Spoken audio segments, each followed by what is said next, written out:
Okay, good morning. It's great to be here.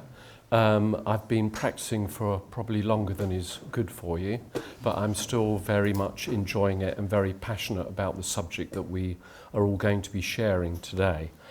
So I'm basically going to talk to you about hemp in practice and how we can deliver sustainable building solutions.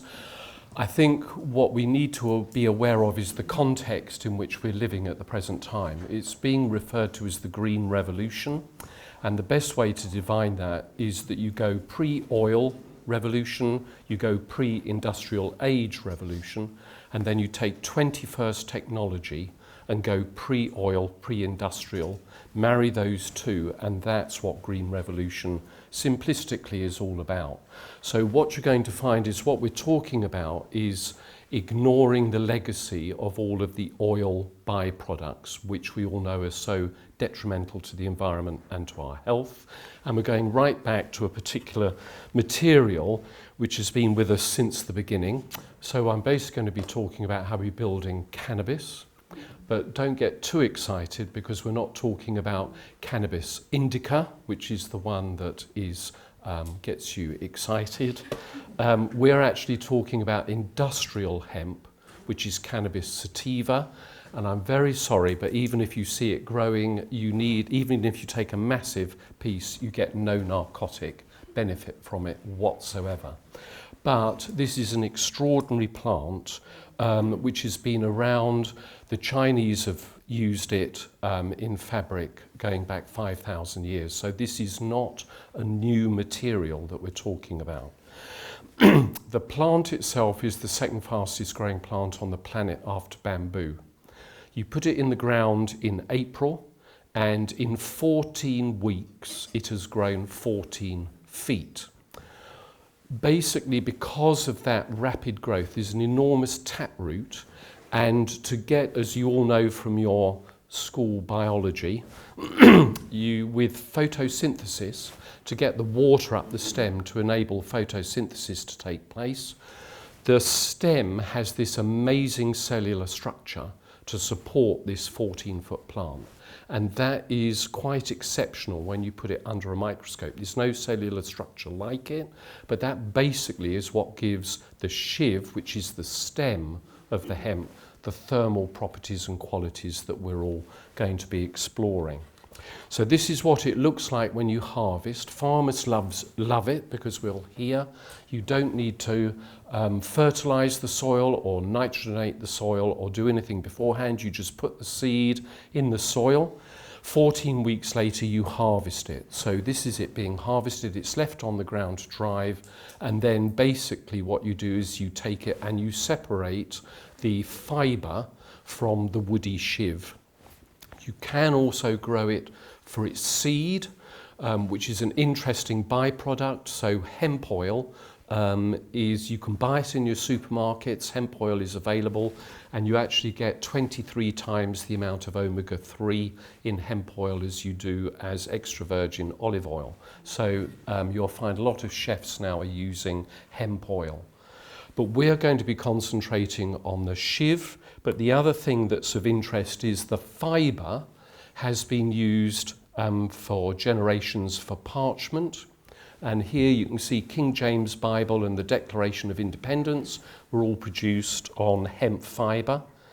And the hemp fibre has an incredible tensile strength. So historically it's been used as ropes. So the Egyptian pyramids were built using hemp fibre ropes because of their strength. And it was also used for producing sails. So 1492 and the New World discovery, it was sails which actually enabled us to do all of this global exploration.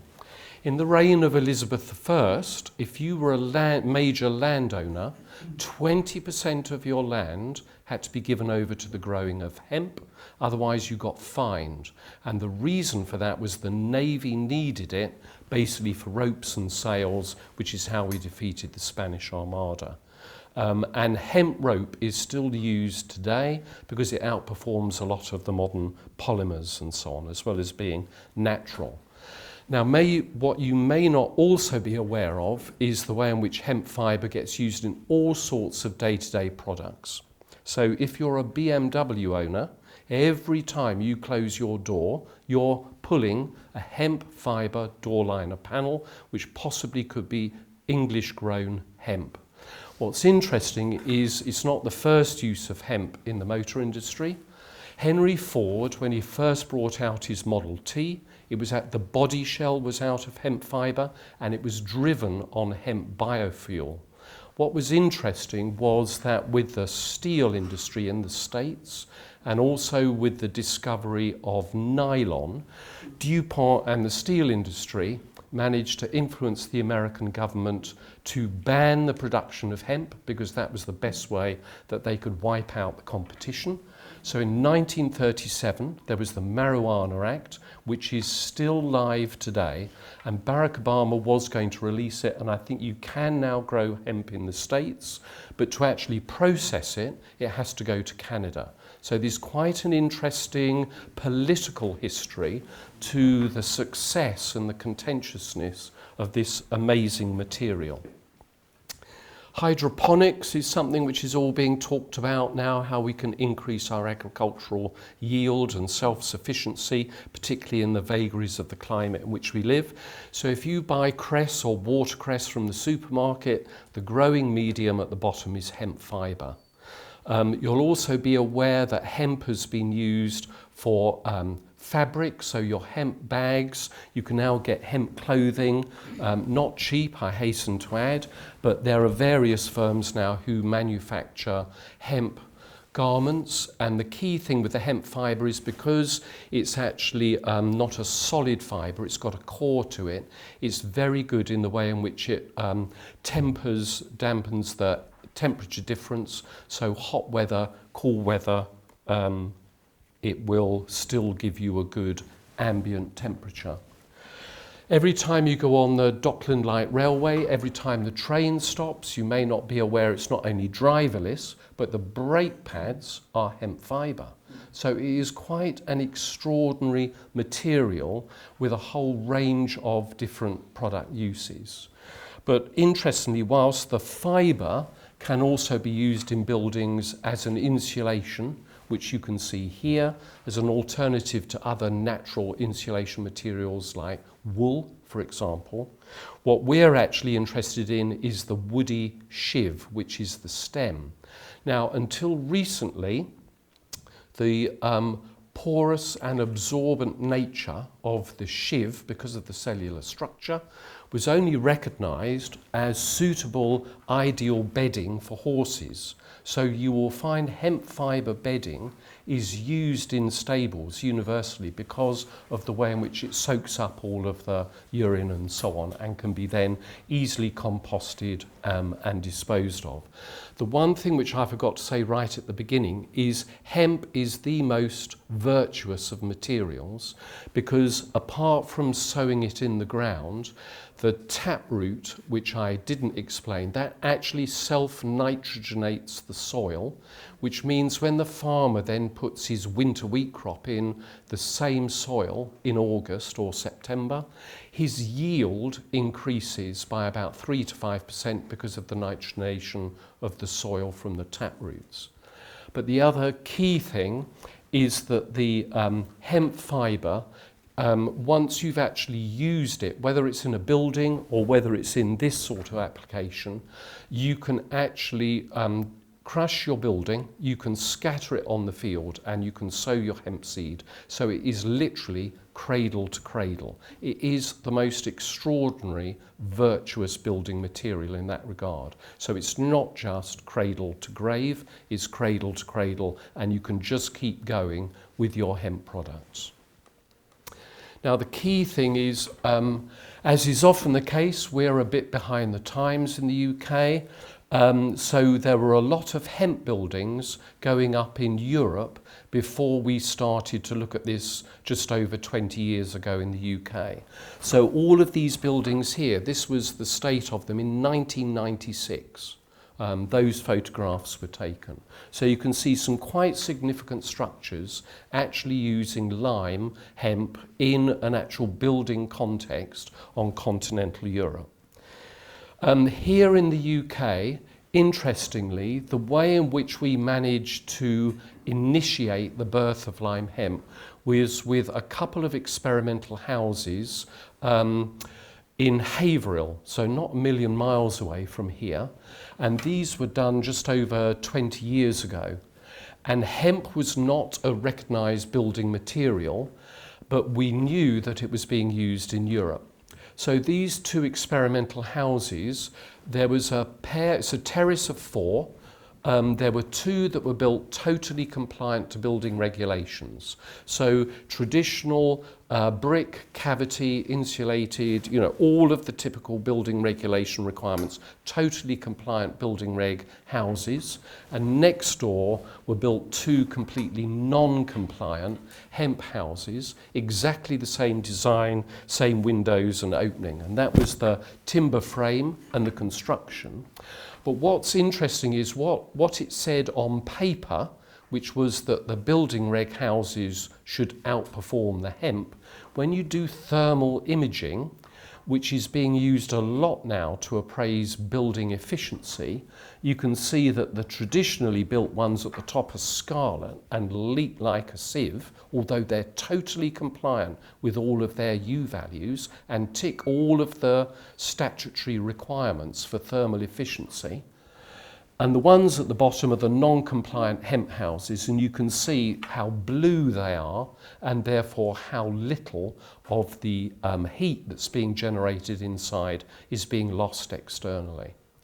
The thermal efficiency of hemp is such that in a bedroom, for example, you need very little heating. So one night light will give you sufficient heat for a single bedroom.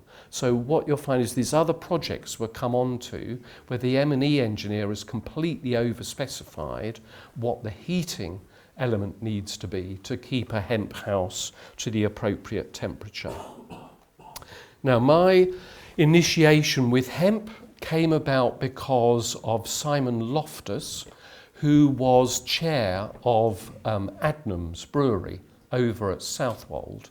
And 25 years ago, he basically told his board that he was going to take Adnams on a journey that was going to make Adnams the greenest brewer in Europe. So he was quite an exceptional individual and basically got the board to agree to go down that particular environmental route.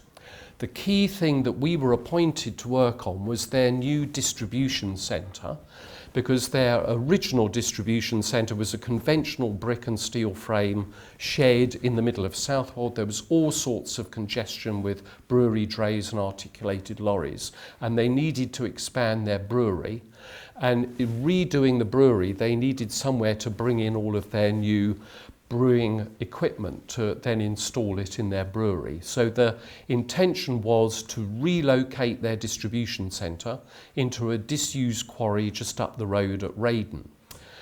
We were given the brief that we needed to deliver the greenest distribution centre, and we were given carte blanche as to which materials we could use. We originally looked at straw bale, but the key thing with straw bale is it's also susceptible to vermin, and so to have what in the industry is known as a food producing building, to have vermin in your wall structure is totally inappropriate. And we, through research, came across these Haverhill houses and the use of lime hemp. And basically the thermal properties and its natural characteristics were ticking all of the right boxes. There was one fundamental problem, which was that building regulations did not recognise nor approve lime hemp as a building material. So the only way in which we could get the lime hemp approved was for Simon Loftus and Adnams to agree to pay Bath University and the BRE at Garston to do all of the necessary tests to demonstrate that it was a totally appropriate material. And the positive thing to say is that with all of these tests where it came through with flying colours, it actually ended up getting LABC approval. So it can, thereafter, it was an approved material which was accepted by any building regulation authority across the country. The interesting anecdote was that when it went to Garston for its fire testing, we learnt afterwards that the staff at Garston did a sweepstake as to how long they thought the hemp fibre would withstand the fire. And the highest rating they gave it was 25 minutes. What was interesting was the original test was for the afternoon, and basically they ran out of time and it hadn't combusted. So we then booked the gas furnace for a whole day. And what actually happened was the surround to the lime hemp failed before the lime hemp. So it has got exceptional fire protection qualities as well. I would say there's even an opportunity for somebody to come up as an alternative for fire protection spray on other materials and so on. But in that regard, it is non-combustible and ticks all of the regulations. I mean, 1 hour, 2 hour is just not an issue. Key thing with the building regulations was the only way we could get approval was to use it in a conventional masonry wall type of engineering structure. So with Adnams, we ended up, as you saw in the testing, using the hemp blocks as a diaphragm wall. So we designed the block size so that it was one size fits all, where it was used not only in the 2 leaves of the wall, but also then for the diaphragm cross bracing. We had a steel frame which supported the glulam beams. And then what we actually did was we filled the core with lime hemp. So we ended up with a 500 thick wall of lime hemp. Just to say, this particular building was 3 firsts in the UK in the construction industry. Apart from it being the first commercial use of lime hemp, they were the longest glulam beams in the UK. So they're a 38-metre span, 42 metre overall. Came in single pieces into Harwich and then on a low loader up to the site.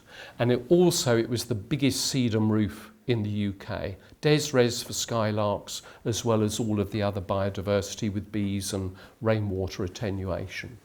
But the lime hemp, this was quite exceptional. And this is it all under construction. You can see the diaphragm wall there, top right. The site, you can see it's quite a substantial building. As you can see, it has articulated lorries that drive in at both ends. The shutters then come down, so it creates like a draft lobby, because the key thing with this building is it has neither needed to be heated nor cooled since the day it opened, and the beer is kept at 15 degrees C. Now, the interesting anecdote with that was the board didn't believe us when the design team basically told them about the virtues of this particular material. So under the oversailing roof to the loading bays outside, we had to provide space for retrofit air handling units to go in if the lime hemp failed. And here we are 20 years on, and that space is still a void, and the building still performs where the beer is kept at 15 degrees C, no heat and no cooling. Doesn't matter whether it's freezing outside or if we've had the heat of this recent summer. So again, it just shows the tempering benefit of the lime hemp and its amazing thermal performance. Apart from its overall thermal performance and its virtuous nature as a green cradle-to-cradle material, this particular building, although we had to have a concrete slab for the forklift trucks to drive on, and although we've got steel stanchions supporting the glulam beams, that was only because we were unsure, the structural engineers were unsure about the compressive strength of the lime hemp with those massive glulam beams. So that's why we had the steel stanchions. But this building has effectively hoovered up 529 tonnes of CO2. That takes into account the steel and the concrete offset.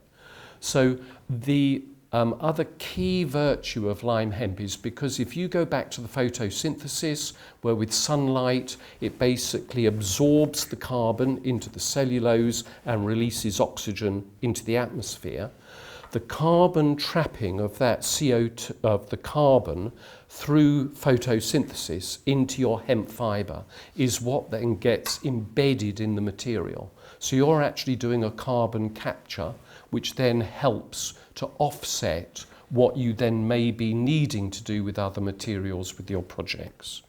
And the key thing is, I think with this is I think I'm right in saying that it's 1 tonne of CO2, no, half a tonne, 50 kilograms of CO2 per 1 square metre of a 300 thick lime hemp wall is what you're actually hoovering up out of the UK atmosphere. This building got a Carbon Trust Award. It was BREEAM Excellent. It would have got BREEAM Outstanding, but BREEAM Outstanding hadn't been created at that time. But it is just an exceptional building. And thanks to Simon Loftus, it really gave the UK hemp industry a practical demonstration. All sorts of government ministers came here to look at it. It really did get all sorts of other things going. Now, Garston, if you've been, they have their, I forget what they call it now, but I think it's their eco village, where they have a number of houses which were built to demonstrate thermal efficiency, environmental performance. Every one, if you go and look at them, despite their green credentials, all of them would have set you back over £1 million to build. This one, if you ignore the foundations and the infrastructure, £40,000 to build a 3-bedroom timber-framed lime hemp house. Now, this is going back a number of years now, and costs will have changed, but it is not an expensive material in relation to all of the other complex bells and whistles that you'll find those other houses have incorporated at Garston. This was another interesting one, which was actually Lime Technologies' office. They've since unfortunately gone into receivership, but they were the people that I was working with when I did the Adnams Distribution Centre. This was their former offices, which they refurbished, and here they've applied lime hemp sprayed externally to an existing structure. And they left one end of their warehouse as original, you can see on the left, and the other end is where they've spray applied the lime hemp to refurbish it. And again, as we saw with the Haverhill houses, you don't need me to show you just how energy efficient the lime hemp has proved to be. They also used lime hemp plaster as a finish internally, which gives you this amazing sort of fine fibre, shredded fibre finish. So you can use it as a finishing coat internally. You can then apply a breathable paint, water-based paint, or you can apply a suitable coating on the outside. This was a project that we delivered which was frustrating because it was designed to be built in lime hemp. This is Beauwood Hotel in Wiltshire. It got exceptional green credentials, but unfortunately the client, Lord Lansdowne, was not willing to take the risk of using lime hemp. So unfortunately we couldn't use it. But I put this up because this could have been completely lime hemp with all of its virtues and so on, and was designed as a lime hemp block building. We nonetheless got it onto reed bed drainage, so it's the first hotel in the UK, 42 rooms, which is on reed bed drainage, and it also works off a biomass boiler and so on. So it got its green credentials by other measures, but it's just sometimes you get frustrated that you're passionate about something, you could deliver something which is exceptional, but it was still too innovative and risky for that particular client. This one wasn't the case. This is the Dorchester collection. This is their country house hotel at Coworth Park outside Ascot. Like Simon Loftus, their brief to us was they wanted it to be the world's greenest, most eco spa. So we had some quite interesting green belt issues. So we had to bury it in the ground so that the volume was no more than a modern barn that we took down near the polo fields. So it is buried into the ground, but basically we managed to persuade them that we would actually go for lime hemp construction. So this shows the overall structure. It's a timber frame, glulam monocoque beams across the pool, which is in the basement. It's a complete timber structure, and then it was cast lime hemp. So unlike Adnams, which was the block, and the refurbished building at Lime Technology, which was the spray, this is what was then cast lime hemp.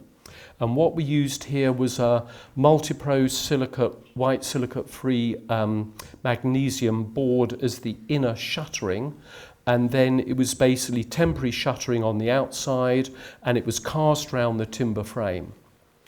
The timber frame that you saw went up in 2 weeks, and what it enabled was that the roof coverings were able to go on, which meant that the casting of the lime hemp could be done in a suitable environment whilst other things were going on in parallel. So this whole building project, we got planning just before Christmas. We were on site in March, and it was finished for a celebrity wedding the following August. So it also is a fast build, and if you go for the panelised system, which we'll be looking at in a minute, it can be even faster with your off-site production. But this is what it looks like now it's finished. Sedum and lavender up on the roof with a botanical garden at the front, which is where they then use all of those herbs and so on for treatment internally. Obviously we were using a lot of other natural materials, so cedar, recycled zinc for all of the rainwater goods and flashings, and then this is the interior. So for anybody who actually looks at the building, it's no different than many other sort of structures you could encounter. But the key thing here is that one of the other benefits of lime hemp is the way in which, unlike modern petrol-based materials, which are giving off a lot of negative things into the air which we're breathing, which they think is why there's so much asthma in the population, because even in your bedroom, the coatings on your wall and furniture and all of those things, you're inhaling what's coming off those surfaces. Whereas lime hemp actually tempers the air, kills dust mites, and actually it's been proven to actually help those with asthma with their breathing and so on because of the air quality. So this particular spa has been picking up a Condé Nast Award every year since it opened, and this has been finished now for over 15 years. So it's something, and the Condé Nast Award is the one which is voted by users, not by professionals. Lime hemp then started to become quite prominent, and you even had dear old Kevin MacLeod initiating himself in lime hemp. What was unfortunate with this story, which I think we'll hear more about as you've already gathered later on this afternoon, is that unfortunately it got very high profile publicity because of grand designs and the cameras and all the rest of it. But unfortunately the contractor, Wilmot Dixon, did not appreciate that if you're using hemp in the English climate, is very susceptible to cold and wet weather. And the legacy of this was that it gave a very bad press because they did not understand the nature of the material they were using. Both Adnams and Coworth Park Spa, those hemp constructions were done during the dry summer months. This was happening in January and February, and the legacy was unfortunate. It was the worst snowy winter, actually. It was the worst snowy winter, which didn't help either. Now, what happened as a consequence of that and the vagaries of the English weather was it then precipitated the concept of doing a panelised system. So in other words, you take the construction out of the British environment, you put it in a factory environment, you create your panels and you cure the hemp in controlled conditions, and then you deliver it to site as a completed panel. And it's got some quite interesting applications. This is the Science Museum archive in a disused World War II aircraft hangar. But the interesting thing again with this one is that the lime hemp, the way it tempers the air, basically the archive is kept in perfect conditions simply because of the hemp. They don't need to do any air quality control or tempering for manuscripts and important archives and so on. So if you ever need to do an archive store, or you've got something that needs a bit of TLC, hemp is your most virtuous way of actually using it. And because of the success of this project, the Science Museum have built a bigger archive, and all of the other national museums are actually now similarly building lime hemp archives. Now, we also started to see a lot of, I can't go through because there's loads of projects which are out there. You can go on the website, you can see all sorts of things. So I'm only giving you an overview as to how lime hemp initiated, if you like, has evolved to where we are today. But these are some houses that were built out at Elmswood in Suffolk. And basically the interesting thing here is this is a spray application. So these are affordable homes, lime hemp construction, but a spray application, which you can see top left. Key thing with the sprays, there's quite a lot of material gets lost in the spraying process. You just have to gather it up and recycle it. The thing I should have pointed out with the Coworth Park Spa slide is you could see the Tradical bags of lime hemp there. You literally just add water, which was what was going on in that paddle mix. So here, interestingly, it was a jet which brought up the dry lime hemp, and then there's a separate hose with water, comes with a spray, so it all gets sprayed out and mixed as it's then applied to the wall. So you can gather it up and then recycle it to put it back on the wall in another application. But these being monitored again because they're affordable housing, so very topical now with everybody's energy bills going through the roofs. Their energy bills are shrink wrapped. You're talking about a couple of £100 for the year maximum. It's just an exceptional product.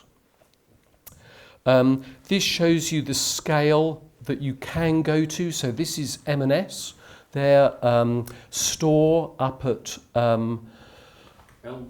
Ellesmere Port, up near Liverpool. This was a big prefabricated panel system. So you can see the size of the panels there being lifted in by forklift truck. There's horizontal beams between each panel to help with the lateral restraint and its overall construction, but you then literally fill those pockets with lime hemp to maintain your overall thermal performance and your final finish and so on. Those panels hollow? No, those panels are basically made up. What was interesting, by the time we got to this stage, we found that there was an optimal thickness for the lime hemp to have its thermal efficiency. So whilst at Adnams it was 500 thick, what we've since discovered is your maximum thermal efficiency can be achieved in about 150, 200, but you can then significantly enhance that, which Matt will be talking about, where you then add hemp fibre to improve your overall U value. So that gives you a breakdown of the panelised system, and I think those were over, I think they're 2.4 high. They were quite a substantial size. This is an interesting story, still waiting to happen, but we got planning consent for it. It's been renewed twice, and we may have to do it again. But this is the island of St Helena, in the middle of the Atlantic, halfway between the equator and the Tropic of Capricorn, 48 square miles, 4 climate zones, subtropical at sea level up to cool temperate in the mountains. You may remember it's where we exiled Napoleon. It's where Halley had his observatory and discovered the Halley's Comet. But the significance of this island was until the Suez Canal opened, this was literally halfway house for every sailing vessel on the planet. And so what happened was this is where they would get their fresh produce and their stores for their onward journey. But because, if you remember, we went back to ropes and sails, hemp was grown here so that there was then repair material available. Suez Canal opens, the whole economy of this island bottoms, and what we find is, because it's a UK protectorate, the government basically got them to grow flax, which then basically enabled them to produce all of the GPO mail bags. So this is where all the mail bags came from. When they then switched to the plastic bags, the economy again crashed. This scheme, which was to rejuvenate the whole of that economy, was to create an Oberoi luxury, eco-luxury hotel, all to be built out of lime hemp, with 200 residences on the island, all within the green heartland, to be totally self-sufficient and BREEAM outstanding, which is BREEAM excellent or BREEAM outstanding is a planning requirement with this site, and increasingly now in the UK you may already have found yourselves being asked to deliver your planning application to BREEAM excellence to get your planning consent. Key thing here was the intention was to basically rejuvenate the hemp industry and then to have a factory on the island, so it created employment. So again, the whole virtuous cycle was to grow it, produce it, build it, and then basically create all of the benefits socially as well as environmentally.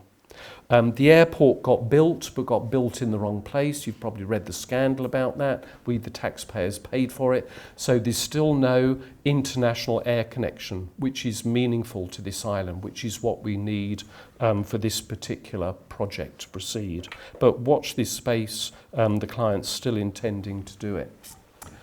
Other projects, just to demonstrate the virtue of hemp, this was the University of East Anglia's Innovation Centre.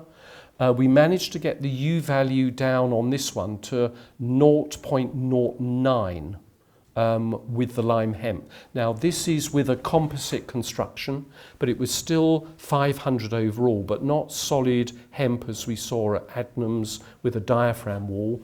This was with pre-panelised system, but with hemp fibre, wood fibre board, and then a render finish. Just to clarify, on the finishes to lime hemp, as long as it's breathable, you can put a brick skin, which we did at Adnams because of the articulated lorries up to door height, and then it was natural lime render above. The houses, you may have noticed at Elmswood, they had a timber cladding, but you can actually apply other materials to the face of lime hemp. There's even stone houses down in Cornwall that have been built with lime hemp with a stone face. But you do need to make sure, as we're meant to be doing with all our buildings anyway, that you use lime mortar and the finish is breathable, because otherwise you're going to jeopardise the virtues of the lime hemp. But this again was just unfortunately they decided, because lime hemp is bizarre, because lime hemp had been used at Adnams, this was no longer innovative, so they went for what's been built, which is long straw thatching all over the building, which we found incredulous really, because there's a shortage of long reed for thatching, and it was meant to be a prototype for UK government buildings across the country, but that's another story. This is 900 student rooms for the University of Newcastle with lime hemp. So you can see here this was high rise, but lime hemp, all compliant. We got to BREEAM outstanding 92%, I think, at the pre-construction stage. Unfortunately, we were not novated through to completion, and they went to the Chinese to execute this project, and the rest is history, as they say. Did still use lime hemp, but just not the way in which we had, if you like, conceived it and intended to take it through. And then closer to home, we're dealing with the Jockey Club. You may recognise this. This is Rowley Mile. So they're looking to repurpose the Rowley Mile racing facilities, but again, they're still asking us to deliver an exceptional green and virtuous building and to improve their green credentials as an organisation. We've also subsequently to this project looked at a hotel on the site as well, which will also be built out of lime hemp. But again, there's been quite a lot of internal turmoil within the Jockey Club, so we're waiting for these to proceed. But it just shows the range. You don't need to be constrained in how your use of lime hemp can be applied to a range of different building types. And then finally, this is something that's live at the minute. This was their marketing brochure. So this isn't our proposal, but we've put a bid in for 95 carbon neutral, but we believe they could even be carbon negative homes on the Waterbeach housing development, which is happening at the present time. So that is literally live as I'm standing here today, and we're due to hear on that. And I think Matt's going to be talking more about the range of residential projects and so on, which they're also looking at. Where is that, Joe? Denny, Waterbeach, this is the old wartime airfield just north of Cambridge.